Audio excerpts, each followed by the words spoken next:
Alexander Knox, philosophe chrétien du temps de Wesley, et grand ami personnel de celui-ci, bien qu'il ne fût pas un de ses adhérents, mais fut simplement sympathique au mouvement wesleyen, écrivait « Il est triste et lamentable de devoir dire que, sauf parmi les méthodistes et les ministres méthodisants, on n'entend aucune prédication intéressante en Angleterre. Les pasteurs en général en ont perdu l'art.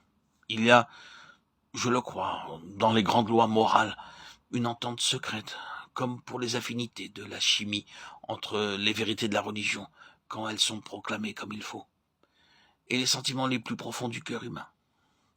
Là où l'une existe, les autres y sont aussi. Nos cœurs ne brûlaient-ils pas au-dedans de nous? Mais le sentiment intérieur est indispensable au prédicateur. Je suis donc obligé de dire, d'après mes observations personnelles, que cette onction se trouve plus souvent dans un conventicule méthodiste que dans aucune église paroissiale anglaise. Cette onction est seulement, elle, paraît être ce qui remplit les salles méthodistes et diminue les auditoires des églises établies. Je ne suis certes pas un enthousiaste, je suis un homme d'église sincère et vivant, un disciple des Hull, des Ball, des Burney et des Lecton. Il y a 2 ans, quand j'habitais ce pays, ce fut seulement chez les méthodistes que je trouvai l'enseignement de mes grands maîtres. Et je désespère de trouver aucune édification si ce n'est chez les méthodistes. Leurs prédicateurs, bien que quelques-unes de leurs expressions soient parfois déplacées, nous instruisent dans la religion vraie, sans alliage. J'ai été heureux dimanche dernier. Je puis affirmer que le prédicateur parla avec vérité et sobriété. Il n'y avait pas d'éloquence, le brave homme n'y songeait pas. Mais il y avait mieux que cela, un enseignement vivant, de vérité vivante. Je dis vivante car il était impossible que ce qu'il enseignait aux autres, il ne le crût pas lui-même. L'onction est tout l'art de prêcher. Le prédicateur qui n'a pas cette onction ne peut pas prêcher utilement, ou s'il l'a eue et l'a perdue, il ne peut plus prêcher.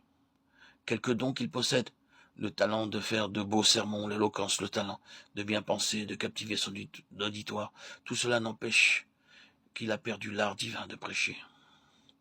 Cette onction rend la parole de Dieu puissante et intéressante, attire, édifie, persuade et sauve.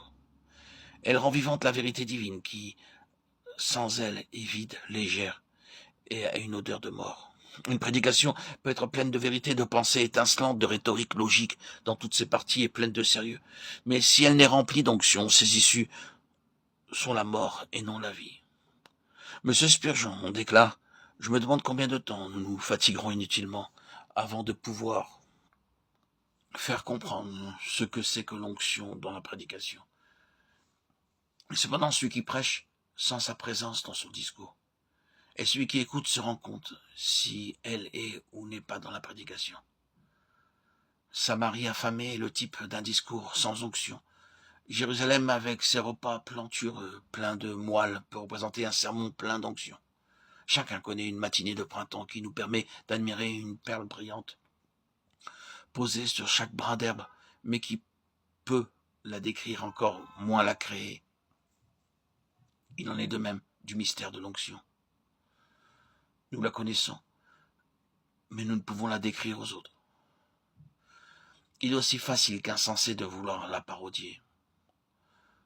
L'onction ne peut se manufacturer et l'imiter est plus qu'inutile. Et cependant, elle est en elle-même infiniment précieuse et nécessaire. Si vous voulez édifier les croyants et amener les pécheurs à Christ,